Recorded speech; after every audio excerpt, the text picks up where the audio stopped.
Hello, everyone, and welcome back to Real Talk with BRREA Realtors. I'm your 2024 BRREA President, David DeDominicis, and I have County of Brant Chamber of Commerce President Sherri Barna and Executive Director Susan Morton, and they're joining me for this year's second episode. Please say hello, guys, and thanks for joining me. Yeah, it's great to be here. Thanks for having us. Yeah, thanks, David. Awesome. First, I wanted to congratulate you, Sherri, on becoming president of the Chamber. It is a great responsibility and role for you to take on. Something we always talk about here is the importance and value of getting involved in your community. Can you share what inspired you to get involved with the Chamber and what prompted you to step up and take the role as president? I got involved in the Chamber because I simply wanted to grow my business, and it's an easy network. It's easy to get in front of people and meet a whole bunch of people that I wasn't necessarily connected to.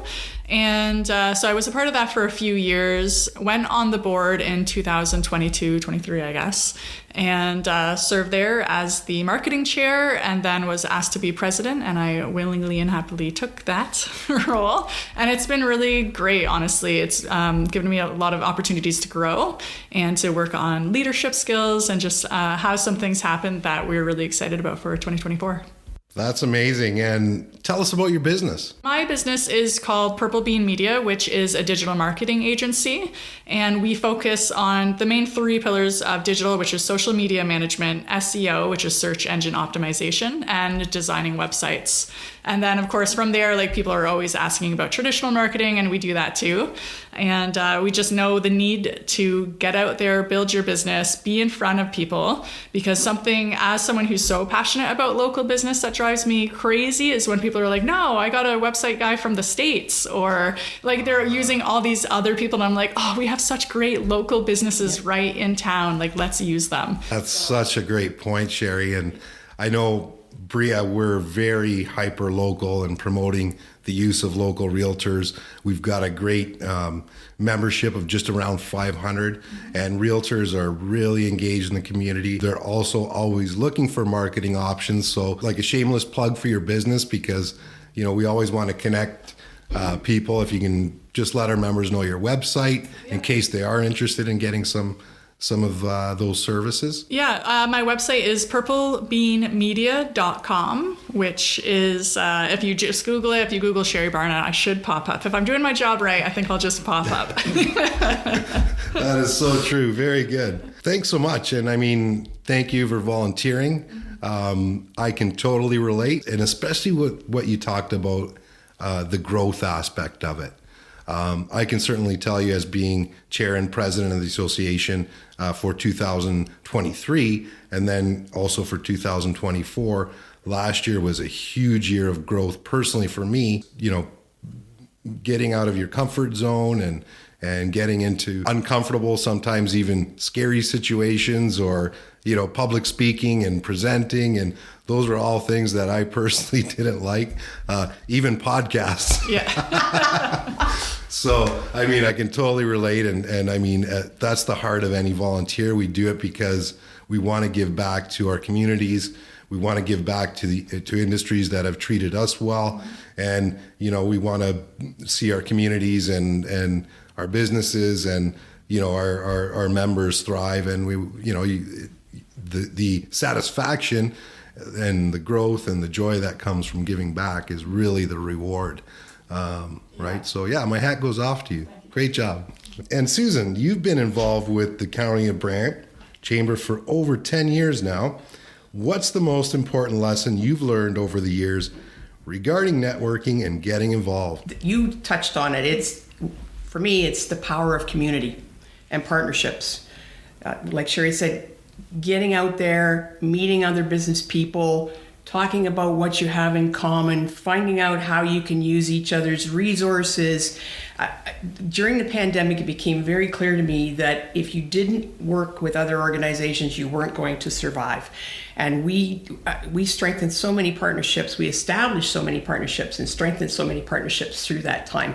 And I feel like that's one of the the great benefits that came out of that pandemic. Out of something bad came something very good. So I would just say that networking allows businesses to work together, find each other. And I think businesses that work together succeed together. And I think we need to be sharing ideas, resources. We need to be champions for each other. Talk about the local aspect. We can all help each other in those terms. Talk about who your neighbor business is and what they do, and tell people that's who you should be going to. We really do have to stick up for each other and help each other. So no organization is an island. We can't function alone. We need each other. So I would tell you that the importance of networking is to take the time to foster good relationships with others in your community, because it will serve you well.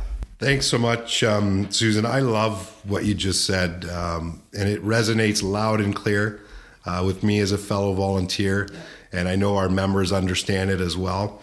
But I really love what you said about no organization is an island.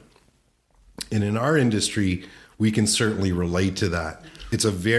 We depend on collaboration, whether it's, our Canadian association, our provincial associations, our local associations.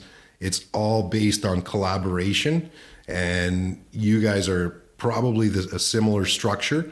And then beyond that, with the greater community and, stakeholders and right from A to Z. So it's so important to know. And I loved also what you said about, through the pandemic, we kind of realized, hey, there's some things that we may have taken for granted, and all of a sudden, there's some opportunities here to, and again, challenges, but we certainly were, I think society in general was made quite aware of what those things were. And it was kind of a reset on priorities. And, we don't take meetings for granted in person anymore as much as we did, maybe. Right? Because we were so isolated and we felt like islands. Right. It was so good to, although we had technology, thankfully, that we could still function, but it was very different from being in person like we are today. What are some of the challenges, I guess, that you guys face as a chamber in terms of, is it tough getting volunteers? Is it tough getting people engaged? Kind of the background on, membership, where are you sitting at? How's it looking? We're very interested to know, because we're always, again, we face similar challenges and opportunities. I think the challenge is you don't know what you don't know. So I tell everyone, networking has been essential for my business. One of the best things I did was join groups that will help, A, give me actual quality referrals, B, I can meet people. You kind of become friends. You have mentorship opportunities where people have been in the business for 10 years, 20 years telling you, oh, don't make these mistakes. I did that. So I think people who are bought in, they understand the importance of networking. But if you don't know the power of networking, you hear a lot of, networking's not for me. I'm like, then you haven't tried it, because it's for everybody. And I think that's the biggest hurdle we have to overcome is just give it a shot. Give us a few months and you're going to see that it really does work. Obviously, you get what you give, but there is a lot to be said about the power of community, right? And just learning from different businesses. I learned a lot from realtors about how do you have someone make a purchase and 7 years later call you back again? I want to know that power. So it's I'm asking the realtors in my circle, and I'm like, how do they remember your name? Oh, we do this, we do this, we do this. I'm like, love it. I'm going to start using that. So you can learn from everybody. So I think that's one of the greatest challenges we have. And the pandemic, we took a hit because small businesses, we lost a lot of them. That was the sad truth of the situation. Yes. So we're in a rebuild mode. But I think there's a lot of things happening for us this year that's really going to put us on the map. Yeah. And I think there's a momentum that's building now. I can feel it again. So I kind of feel like those last 3 years were a bit of a wash, and let's pick up from 2019 where we were going great guns, and let's just consider it, just forget those last 3 years, except for what we established in terms of partnerships and those friendships that we made and those connections that we made, because those have been huge for us. Working with the county, working with BRREA, working with, Brant Resource Center, working now with the Paris BIA and the St. George Business Association, all those organizations now we can call on, and they call on us. So that is something that we didn't have prior to the pandemic, at least not as much. And I really feel like that that was the one benefit to come out of that pandemic. I'll tell you the other thing it did. It put chambers on the map in terms of raising their visibility for their value, for their worth, because the chambers really were boots on the ground during the pandemic. We helped to roll out a lot of programs, including the rapid testing program for a lot of employers. That was huge for them when it was the pandemic was first out, and they didn't know, can people work? Are they allowed to come to work? So I really think there was a lot of benefit for the chambers in terms of raising visibility with the work we were able to do through the pandemic. And the Ontario Chamber of Commerce was huge. And we also are a member of the Ontario Chamber of Commerce. Mm-hmm. And we get a lot of resources from them. And they really did help pull everybody together. Mm-hmm. So it was teamwork. Absolutely. And I think, that's a beautiful thing when we see that collaboration, that teamwork, and it, through a difficult time. I guess that's one of there's many good news stories that came from that pandemic, but that's certainly one that is really special, right? Just seeing, different associations and different community partners, stakeholders just come together and kind of help each other to serve the greater community. And that was really good. And I certainly remember like all those updates and how supportive, your chamber was to small business. Because when we look at, small business, like our mom and pop type, they don't necessarily, and that really drives our economy locally, but they don't have like HR departments and, marketing departments, and, they rely on the value from the chamber, for instance, to give them that information so they can help serve their clients and stay relevant and keep running their businesses. So, yeah, and it we can relate in our industry through that time because there was, I think back to March 2020, and we didn't even know, hey, are we still going to be able to sell real estate? Are we still going to be able to work? What does it mean going forward? In our Ontario Association, I really saw the value and said, wow, that information flowed down to us. Right. Then we were able to flow it through our members. God bless our president at the time, Raymond Petro. What a challenge he had to face during that time.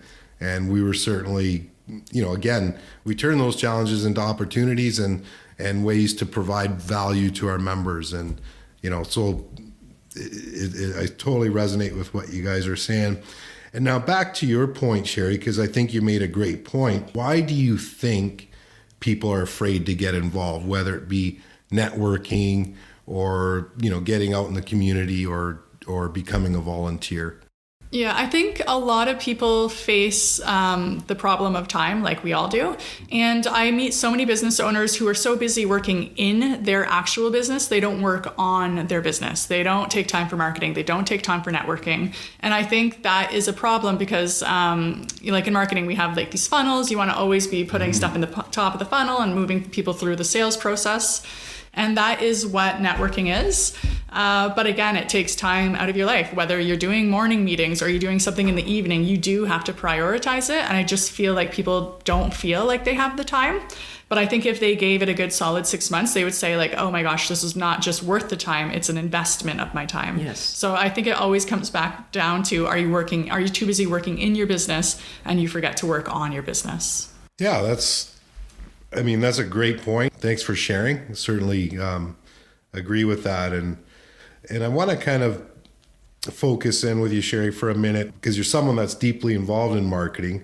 What advice could you give to realtors, because we're always, in a sense, selling ourselves, and we provide services to our clients, and we must show them, what we are and what we do, and what are some effective ways that we can maybe do that, or marketing. Realtors are very, good marketers, I would say, and we wear so many different hats, but it's really nice to have kind of a professional So any tips that you can share with our members would be greatly appreciated. I just learned about a study called the Fisherman's Friend Study, and what they found was that it takes a certain amount of hours to make someone move from stranger to acquaintance to friend to trusted ally. And I think from, if I'm remembering correctly, from stranger to acquaintance is like 7 hours. But the interesting part of the study is that the brain couldn't tell if you were in real life or on screen. So I'm asking people, do you have 7 hours of content so people can move from that stranger to acquaintance category? So I think it's always getting in front of as many people as you can, whether you're online or whether you're at the chamber or any other networking events. You need to be face to face with people. People need to know exactly who you are and what you offer. To make it more practical, we all have very expensive phones in our pockets that sometimes we text on, but they actually also are video cameras and really high quality cameras. So I don't think it takes a lot. And I'm an introvert. So to go through all of this, I'm not like networking's the best. No, sometimes I take a deep breath and walk into the room. I would have never thought that, I'm a Sherri. 100% introvert. I love being alone. I love reading. Really? You too, Susan? Get out of here. Yeah, so it's funny that we're the face of like, meet new people. I promise it will pay off. That's why I can say this strongly. And even like before I started my business, I didn't have a selfie. Like I didn't grow up in the generation of selfies. So but it's putting yourself out there, and it is a little bit uncomfortable, but you do have to stretch yourself and challenge yourself. So I think it's easy. And realtors are always on the forefront. Like, they're funny to deal with because they listen to all the marketing. Like, they always wear so many hats. Yes. And I think you guys do a really good job, especially with traditional marketing. Your pictures and faces are everywhere. And then it's just bringing it a little bit more personal online. So I would say, like, utilize lives. LinkedIn, you have to act a little differently than you do on Instagram. Mm-hmm. On stories, you can be a little more like personal, a little more behind the scenes, a little less published.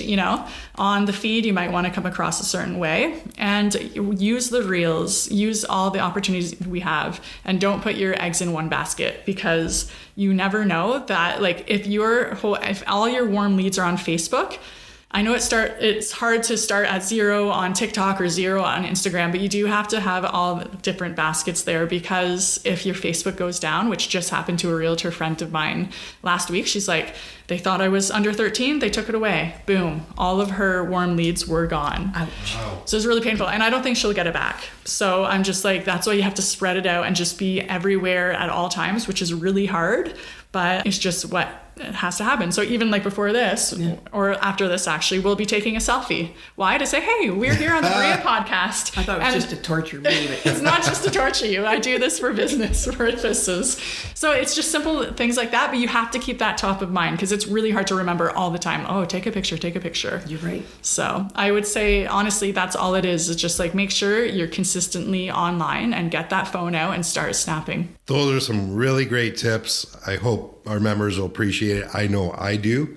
Now, on the flip side, what are some things that you have seen realtors do in their marketing that are probably not serving them in the best way? Mm-hmm. Sorry to put you on the spot. I'll totally answer that. It's not often we get a marketing professional on our podcast, and we could do a whole show just on this, and maybe we'll have to do that at a future episode. But yeah. So for me, I always say, what kind of foot do you want to put forward? So I don't necessarily talk about politics unless it's going to be a hill I'm willing to die on.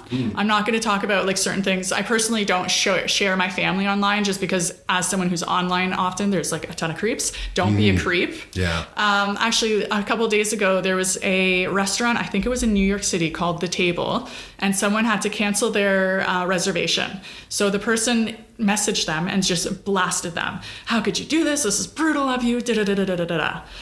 Well, the person took a screenshot and put it everywhere. So anything you do privately will be public. Like, always consider that, whether you're snapping someone, whether it's a literal message that someone can screenshot, you really have to be careful, because there are receipts everywhere and the internet never forgets. So what you might do when you're 21 and dumb and you think you know everything about everything, and you feel the need to comment on every single instance, that can come and bite you in 5 years. Mm-hmm. So I'm saying to everyone, be very careful. Your online reputation is just as important as your own reputation. So that's what I would say. Just be like, reputation's everything. It's like, for me, my name is the most important thing. That's why I carry myself a certain way. I don't want people to be like, oh, that chick, so, and that guided me as I was growing up in a non-digital world. And now that it's digital, I'm like, be careful with what you're texting, be careful what you're saying. So I think it's just like, just because it's a private message doesn't mean it stays private. So that is my warning. Well, that's some great advice, Sherri. Thanks so much for sharing that, and really appreciate it. You mentioned we're going to have some pictures here. Just a special shout out to Jackson that's joining us. Yeah. He's a co-op student helping Sherri from Assumption College. So thanks, Jackson. And to our members, if you see the photos, it's Jackson's great work, so we appreciate it. To top it all off, I'd love you both to give our members some insight into why they should join the Chamber. And if you can give your top 2 to 3 reasons for joining, what would they be? Because we do have a ton of members that, are both live in the county, work in the county, and we'd love to get them the opportunity to get connected. Absolutely. So I would tell you my top 3 would be connect with the local business community, which is what we've been talking about. You need to build awareness of the products and services that you provide. So that's the way to do it. Get out amongst people and tell them what you do. Utilize the tools and supports that a membership in the County of Brant Chamber of Commerce affords you. And like we've been saying, leverage the membership. You need to build your brand, and you need to develop trust, like Sherri was talking about. Once people trust you, they'll seek you out. Mm-hmm. But it takes time. You have to get in front of people. So those are my big 3. Connect with the business community, build awareness of what you're selling, and utilize the tools and supports that we can give you. Awesome. Sherri, anything to add? Yeah, I would just say, if you want to build your business, you need to be with business people. Be around the people you want to be around. Yeah. So simple, yet so profound. I love it. Yeah, and I just want to say, we tend to get the same members coming out to events. That's what we find. Okay. So I would just remind, if you're going to spend the money, utilize that membership, leverage it, which means you got to make use of it. You've got to get out. Mm-hmm. And that's what I like as an introvert, again, is that it's familiar faces. So my whole thing is, like, if I connect with one new person, that was a win for me. Right. I don't have to connect with the room. I have to walk out with one new contact. So it's kind of nice. I walk in, I'm like, oh, wait a minute, I see Jeff and Tom, and they're here every week. Chat with them, and I'm like, okay, now it's time for the next step. Yeah. So it is, it's true. The chambers offer a lot, and I would suggest everyone be a part of one. Yeah, and we're a pretty casual group.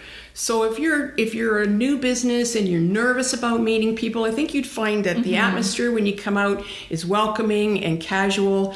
And if you're interested in joining, you had asked how to do that. You can come onto our website. We have an online application, www.pariscoc.ca. You can also reach out to us on email, info@pariscoc.ca. Well, that is wonderful. Thank you both for joining me today for this great discussion. And as always, these podcasts are always available to our members and the greater community, and can be found on the BRREA website, Spotify, or Apple Podcasts. Let us know if you have a specific topic you want us to cover or a guest you want us to feature. And don't forget to head over to www.brea.com/podcast and let us know what you think. We'll see you guys next time. Thanks for listening.